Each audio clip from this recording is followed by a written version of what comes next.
പുതിയൊരു വീഡിയോയിലേക്ക് എല്ലാവർക്കും സ്വാഗതം. ഇന്ന് ദോശയ്ക്ക് കഴിക്കാൻ പറ്റുന്ന നല്ലൊരു ചമ്മന്തിയാണ് കേട്ടോ ഉണ്ടാക്കാൻ പോകുന്നത്. അതിനായിട്ട് ഞാനൊരു ചീനച്ചട്ടി വെച്ചിട്ടുണ്ട്. അതിലേക്ക് കുറച്ച് എണ്ണ ഒഴിക്കുക.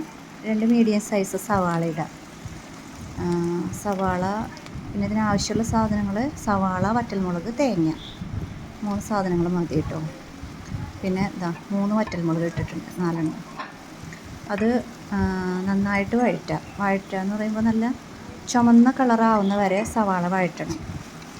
അതിൻ്റെ ജലാംശമൊക്കെ വറ്റിയിട്ട് വരുന്ന ആ ഒരു പരുവാവണം. എന്നാലേ ടേസ്റ്റ് ഉണ്ടാവുള്ളൂ. അങ്ങനെ എരിവൊക്കെ വേണമെങ്കിൽ കുറയ്ക്കാം. 4 മുളക് എന്നുള്ളത് വേണമെങ്കിൽ നമുക്ക് എരിവിനനുസരിച്ച് മാറ്റാം കേട്ടോ. പിന്നെ ആൾക്കാരുടെ എണ്ണ അനുസരിച്ച് സവാളയുടെ അളവും കൂട്ടാം. ഞാനിതിപ്പോൾ മീഡിയം സൈസ് 2 സവാള എടുത്തിട്ടുള്ളൂ. അത് നന്നായിട്ട് വഴന്ന് വരും. ഇത് ചുമന്ന കളറാവുന്ന വരെ വഴറ്റി നന്നായിട്ട് വരുമ്പോൾ അതിലേക്ക് അല്പം തേങ്ങ ചേർക്കാം. കൂടുതൽ തേങ്ങ ചേർക്കരുത്, കുറച്ച് തേങ്ങ ചേർക്കാവൂ. അതും കൂടുതൽ സമയം തേങ്ങ അതിലിട്ട് വഴറ്റാനും പാടില്ല. തേങ്ങ ഇട്ട് അപ്പോൾ തന്നെ അത് ഓഫ് ചെയ്യണം.